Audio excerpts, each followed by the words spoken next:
This one is too heavy.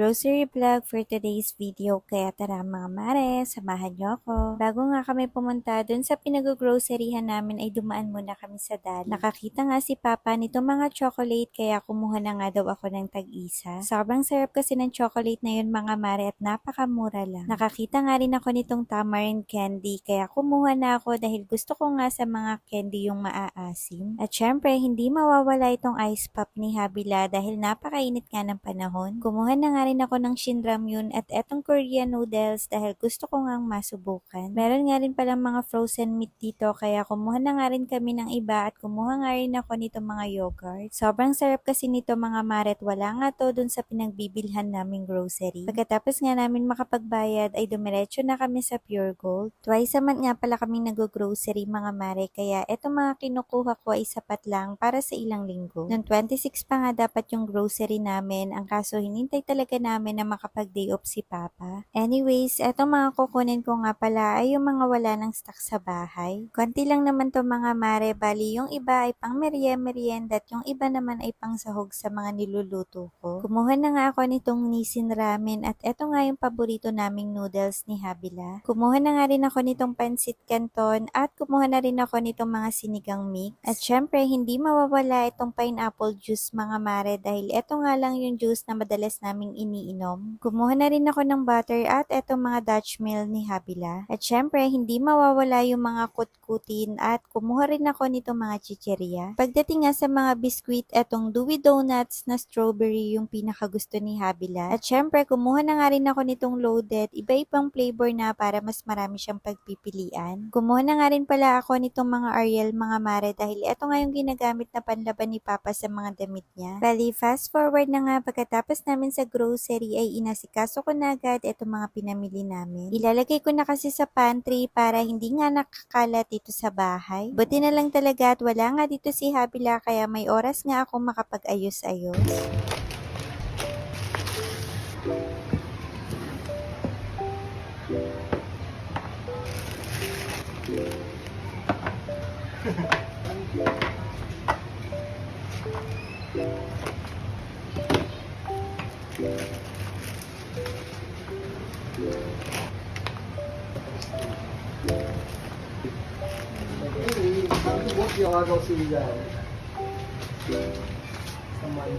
Bali, ganito nga pala yung itsura ng pantry namin kapag walang laman. Kaya pagkatapos ko ang maayos, yung mga pagkain ay isa-isa ko nang nilagay dito sa food basket.